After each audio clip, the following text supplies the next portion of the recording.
We're looking at the subsidy on electricity, which is to the tune of 600 billion naira by the statistics given by NEC for 2023. And the conversation is between 2015 and 2022, the federal government had to spend about 2.8 trillion subsidizing for electricity. Talk to us. Do you think this is sustainable, and is it the right step in the right direction? I think we just need to clean up the kind of worms in Nigerian public service. That is the real issue that is here. We need to ask some very basic questions. At what point is this subsidy happening? Is it through generation? Is this through transmission? Or is this at distribution level? And who is being subsidized? Is government just giving money to companies who in turn do not give electricity to the consumers? So we really need to know what is being subsidized and what is costing government this amount of money. You see, this is the real reason why we keep advocating that government has no business trying to do what is not meant to do in the first place. Let the floor be open. Let people have competitions. Let the environment for doing business in Nigeria be liberalized so that there are no monopoly. People have free entry, free exit. And then, of course, in the middle of competition, we will be able to determine what actually people are taking, and then we can actually know proper pricing. Because the way these things are argued is that people just wake up one morning, and then, of course, nobody really asks about the template of pricing. And somebody just say, oh, I am giving this thing out because I'm spending X amount of money. Who is auditing, who check out actually to see what is actually the cost of producing one megawatt of electricity and distribution, and how does this translate into the service that the average Nigerian receives? This is the issue. Electricity at distribution at some places today is costing up to 120 units. Some are selling 130, some are selling at different prices, depending on your locations. So we need to know the rural areas where, of course, the majority of our people live. Nobody is giving them electricity, so to speak. So how really, who is enjoying this subsidy? And I think government really need to wind up and take a sense of this area, because the few elite benefit from this and the poor people are suffering. There's no infrastructure, there's no healthcare, there's no good education. And then, of course, some people are smiling to the bank every day in the name of helping the people. All right, another part of the story is saying that by the year 2024, the federal government intends to spend 1.6 trillion to subsidize for electricity in the coming year. And my worry is this sustainable? Do we, or is it necessary for us to go to we should stop subsidizing. And I think I've said this time without number here on this channel. We need to follow the Indian model to actually know who we are subsidizing. India has successfully numbered its people and given identification that is linked to every service to the citizen.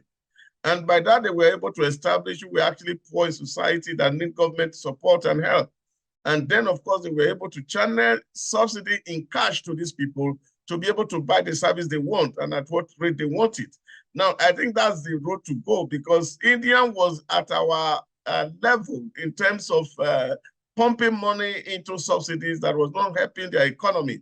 And at the end of the day, people were getting poorer and poorer.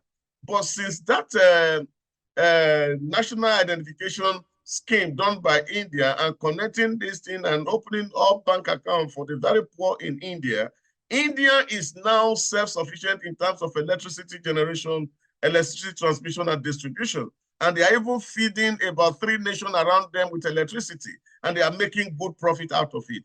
Nigeria just need to learn and do things right. And I think that's the way I want to hang this conversation this morning.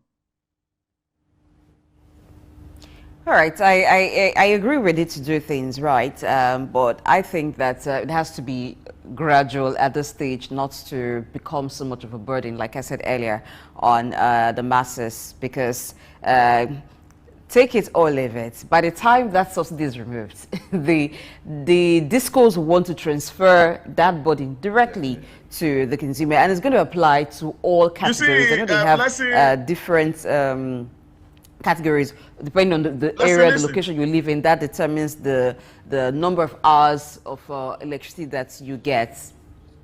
Okay. Yeah, you see, the issue is that, you see, where you keep saying gradual, how long is this gradual? This thing has been on since not in the next 1 year. We're not going anywhere. 1 year. So the poor can breathe. Now, just wait. You see, what I'm saying here is simple. Who actually are we subsidizing? Do you think that you sitting down in that studio this morning that you are benefiting from this subsidy? But I know that by the time the subsidy is removed, the very rich, the poor of the poorest will feel the bites. Wait. There's no rocket science about this. There's no bite anybody should feel. The first thing is that let electricity be metered in Nigeria. Let's even know what we are consuming. That's the starting point. We have not been able to meter. People bought public utilities. Government support them to buy it. We are not aware if they are paid back now what they spend in buying it. Now we are here bearing the brunt of no light. That at this age, Nigeria has no electricity. That is what we are saying. People are selling electricity everywhere. We are blessed with nature. Let investment come into this direction. The government have to stop once. There's no better day than now.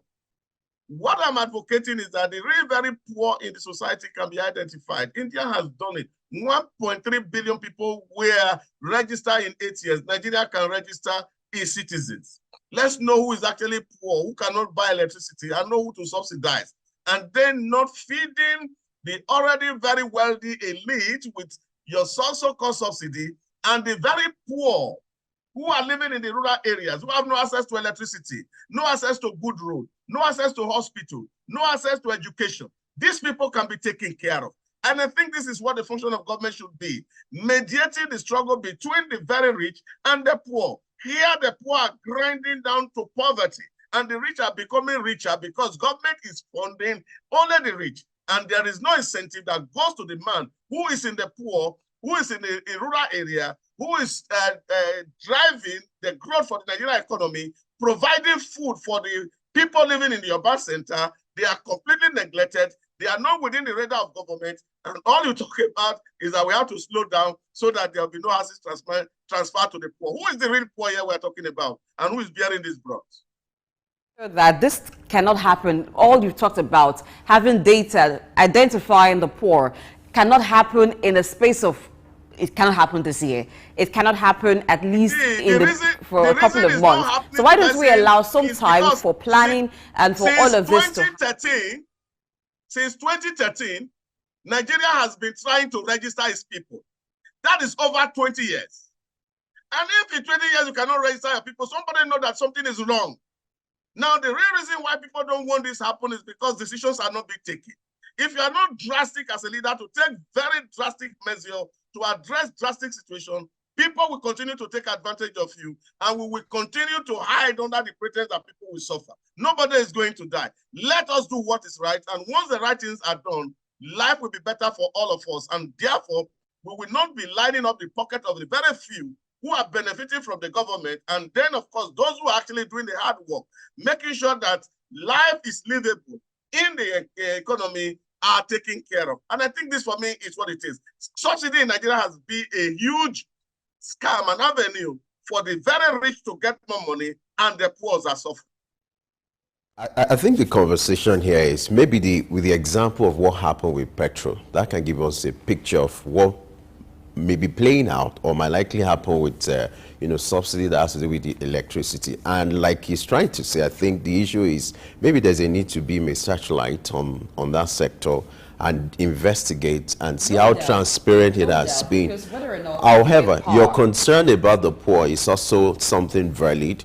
It could be a systemic, remover, so that, like what you're trying to say now, this year we just have few weeks left. So but it's something that can be considered for next year, knowing fully well that we're going to spend about 1.6 trillion maybe again. sometime in next year. Yeah, not you know, because you don't want people starting the year and you're greeted with. So your tariff concern hike. is the timing. It's It's not like the timing. fact. No, of course I know. I It has talked about to, it's it something earlier that that has to it's be not done. sustainable. Yeah. And I also told you what bank research and what they've come up with, that this subsidy benefits the rich. So there's no argument about it. But my concern is how it's going to happen, the time, so that people are not so much burdened. Because trust me, when this happens, there's going to be a tariff hike. And so it doesn't matter if you live in the rural area or not, but if it happens that you live in an area where there is no electricity, so that means that those people don't get a decision that helps your economy. No better time. No better time. If you move it to next year, it will still not better. People will still have this argument. If you move it to 10 years, there will be still argument. What you need to do is to just hit the ground running, let this scam go completely, and let's be able to hold our government accountable so we will know where leakages are. You can imagine the kind of news that we're reading yesterday around this same area, where the former president of Nigeria, Obasanjo, is volunteering to go and testify against his own minister in EFCC, that the money spent on Mabila did not go there, it was the corrupt thing. These are the situations that we have been encountering over the years. And I think we must do things right.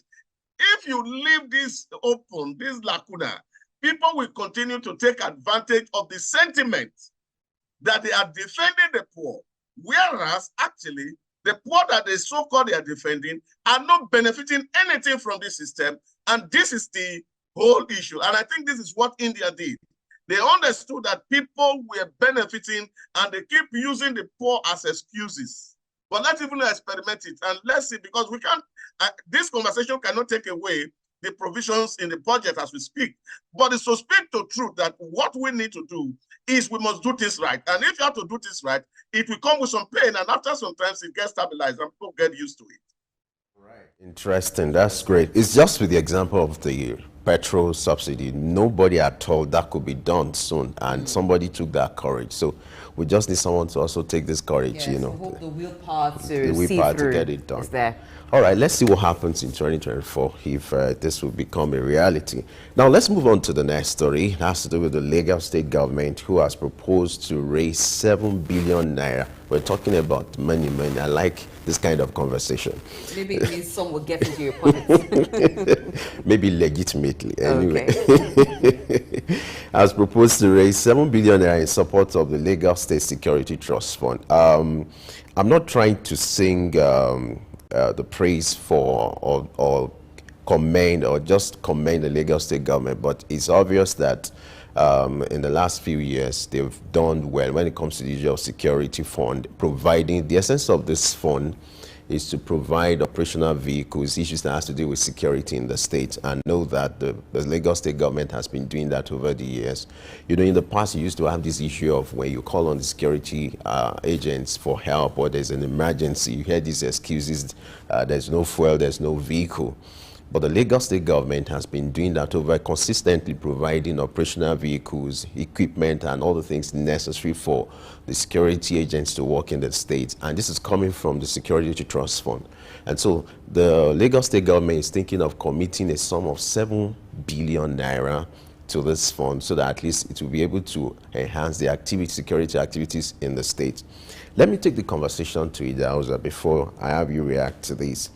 What do you think about the plan by the Lagos state governor, Sanwo-Olu, to raise 7 billion naira in support of the Lagos Trust Fund, Lagos Security Trust Fund?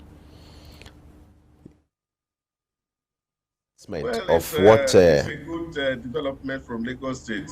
Yeah. Okay. Please go. This has been on for a very long time in Lagos State, beginning even from the days of Asiwaju, who established the Security Trust Fund in Lagos, and we can all attest to the level of security from that time on to what we currently enjoy. Times were that in Lagos, people really were not able to sleep with two eyes open. Raising the money for me is really not what the issues are. It's also important for us to also know where these resources are being channeled into. Lagos needs to provide more source support for security monitoring. Cameras everywhere that can actually track what people are doing, and in real time deploying artificial intelligence to track the security situations in Lagos State. And this will give real-time information to people. And I think that that investment will be worth a while if these are channeled appropriately to area of modern software security, not just the hardware. Buying vehicles and guns for policemen is not just enough to provide security, especially at this age. What government needs to do more is to be able to provide internet infrastructure, able to provide artificial intelligence, humanoids that could help reduce the pockets of incidences you find here and there within the state. For me, raising the money is not the problem, but deploying the money will be the real good challenge that the government need to define where this money should be channeled into. I think this is what will make citizens very happy and make government itself accountable and responsible, that you're not just raising money, but you're also telling people what this money is meant for and how it will be deployed. And once that is done, of course, the contract between government and the society become very strong. And people know where you are deploying money, and they can actually monitor to see that the said amount that is being raised was judiciously used, and it was the benefit of everybody. Yeah, it's. I think Lagos State, to a good extent, has done pretty well regarding security. There are lots of areas that you can go to in Lagos and not be so scared of your life, scared of for your life or for your property. Yes, where there's a trust fund, it means money goes in there, so more is expected. So I would want to see that the money is not just put into vehicles, things that aid security, the streets being well lit, partnership with the security forces where they need support. If it's support towards getting ammunition, getting for maybe local vigilantes to provide local intelligence, so that every part of Lagos State is well manned in terms of security, and that would just ensure that people can be rest assured that the government is doing enough to protect them and to ensure that their lives and property are secure.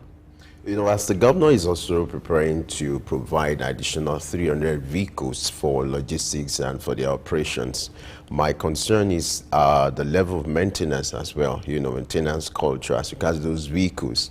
I remember some were provided during the last administration where you have former Governor Ambode. Some of these vehicles were bought newly, but if you see them, the state they are now, they are just appalling. So it's also important for those people to be able to take care of these vehicles. Like a friend of mine asked recently that we put it in pidgin that who they jam police vehicle. Where you see the vehicle, it looks like it's been involved in one accident or the other. So it's also good for them to have proper maintenance culture so that at least they can sustain these vehicles, and then the operations that will not be also has impaired. to do with the training of the personnel. Yeah. Because sometimes you see these vehicles, you see them driving in these vehicles, and you wonder, is there an emergency? Is something happening? Are they rushing somewhere to salvage a situation? Because the rush sometimes, the crazy driving is not needed. We know, of course, that you're fighting crime, but you don't need to make us that you're supposed to protect feel tensed by seeing you. So some of those things are what leads to accidents, and before you know it, the vehicles are looking so bad. Then I don't know how much goes into maintenance, but I think it's not just about the security vehicles too. It's like a cultural thing where until a particular thing or facility goes bad completely, the need to maintain it doesn't come up. But I think we can change that attitude. All right, great. Earlier we were talking about, you know, electricity in Nigeria. So the next story is about South Africa. And interesting, the plan is to augment its energy capacity by generating about 2,500 megawatts, you know, not just through hydro, but the plan is through nuclear generation, you know, which is quite unique and the plans for them to be Africa's sole nuclear power station. Let me take this news to Idauza, because earlier we were talking about electricity generation in Nigeria. Now it's the turn of South Africa. Now, to complement their energy capacity, the plan now is for them to generate 2,500 megawatts from nuclear generation. What advantage or impact or lesson inherent for that for Nigeria, and what will be the impact on the power generation for that country? Yeah, it's quite unfortunate that Africans, we have not been able to really demonstrate capacity. And since apartheid died in South Africa, a lot of things have also gone down. Corruption became the order of the day, and things are not getting better, it seems getting worse. And that again speaks to the capacity of the Black person. It's quite unfortunate. But I think, like we've always argued, it is good for us to be looking at various sources of electricity and see how we can improve it. But fundamentally for the nuclear source of electricity, it's not bad if, of course, we can manage it, but we must not also pay blind eye to the impact that it will have on the populace in terms of the health of the people who live within those areas, because of course, a lot of people also raise concerns about this. So I think it's important that we can take a look at where we have leverages that we can amass to make life good for the citizen, and generate and put so many things in the power basket. Take some from wind, some from electricity, some from Lucas, some from thermal. So all these things can help really solve the situations that we find ourselves. But more importantly, is that people are talking about having to depend on non-renewable source of energy so that the cost will become not too much, and it can match what conventional energy sells in the market. And I think that is what is the most important. One area that we had conversation around, I think it was last year, while we're talking about procurement and its efficiency, especially when, of course, we allow for participation from different stakeholders to take part, even to go to places where you don't, outside of your continent, is that you see people bringing in a lot of expertise from their experience, and they come to your environment and improve it. United Arab Emirates has successfully done that in terms of electricity and water supply. And so they are able to go to their neighboring towns and then, of course, use their technology in terms of ability to negotiate contracts very well to ensure that the price of this non-renewable and the renewable source of energy become at par. And I think that's where we really need to be looking at, so that we're not incurring too much cost. And then, of course, the people are not able to pay for it. And like we have just argued a while ago, then government will have to be bearing the brunt, which for me, really, I feel that what government is taking on globally today, not just in Africa, but everywhere in the world, is too much that it can chew. And government need to be able to streamline its operation and thin down a little bit and allow society to function the way they should. Well, it's good to know that South Africa is taking advantage of renewable energy, other source of energy apart from the one that we've been used to, hydropower, and even energy provided by fossil fuel, the use of generators and all. So we've talked about all of that before on the show, that there is a need for Nigeria to begin to look at off-grid solutions and maybe over time incorporate them into the national grid. So this is time to look at that. And I think it will take away the pressure that we have on the national grid. Earlier you mentioned the frequent collapse of the national grid. So if we have other sources of energy apart from what we currently have now, if solar power, we can have that because nature has blessed us with the resources to have that happen. We can also have wind energy because these natural resources are just abundant here. So renewable energy too, other sources of renewable energy, we can have all of that. It may not be at the level we have power supply, electricity supply from the national grid, but maybe pockets of it generated here and there can take off that pressure and decentralize it so that the issue of power failure, businesses having to incur more costs doing business because you have to provide power will be taken care of. So it's for individuals to go into that sector more. There are private businesses that have gone into it, but it's for more private individuals to go into that, and where government can have the assistance, provide assistance rather, then it's something that we should do by all means.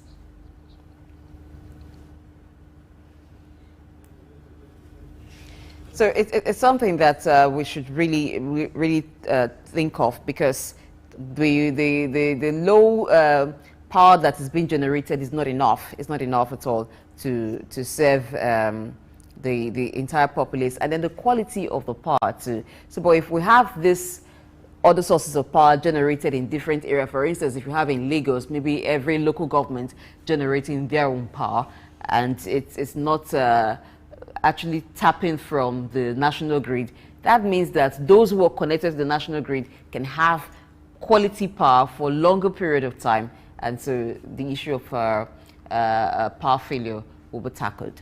Interesting. Well, so before I let before I let you go, I would like you to react to this, the story about the asylum seekers in Britain who the lawmakers have voted to endorse government's proposal to send them to Rwanda. You know, it has been this crisis has been on for some months now about the need to send those people back to Rwanda, if it is legal or not. You know, an attempt was made to send them to Rwanda, but he came up with another legal concern whereby a court had to rule for them for their interests to be protected. Talk to us. Now that the lawmakers in UK, they voted to support the proposal to send these people back to Rwanda, what do you think will be the implication? Well, I think Paul Gikame had actually made some calculations on how that would benefit the entire country of Rwanda. They need human beings because they're also trying to open up the space and see how to introduce a lot of technology in driving and controlling a lot of criminal activities. What Rwanda has done over time is to see how to leverage opportunities. And of course, you know that this is not free from UK. It's also bringing in some funds with it to the Rwanda government. And that's why a lot of people were saying that, oh, people should not be negotiating at the expense of other people. But the truth of the matter is that the entire British economy is also bleeding. And because of this, they cannot actually afford the level of asylum seekers that come to Britain every time. So this is a balance. And then, of course, Rwanda is saying, give it to us, we will help you manage them, as long as you are able to also support us in terms of financing the activities around there. I think for me, it's a win-win for both Rwanda and UK. Also to see how we put a whole lot of emphasis on peace and security across the globe. And this is where government really need to be more responsible, especially in the third world where a lot of crises and warfare are happening, and citizens are being displaced by the struggle for power by the elite. We need to be able to understand that power is given for the good of the people and not for their evil. And those who are struggling and wanting to get power at all costs, especially in Africa, should also rethink twice so that they don't create too much trouble for their own citizens. I think this is the real issue here. A lot of people are arguing that human rights have been violated and the rest of it, but I don't know what right asylum seekers really to have. Yeah, the laws enable them to seek asylum elsewhere, but of course, if the system is not able to accommodate them, I think there's a whole need to see how to rechannel those energy and see new places where they can. And I think because of the economy that is actually growing in Rwanda in terms of farming and the rest of it, a whole lot of these people can become really useful to the Rwanda economy, I guess.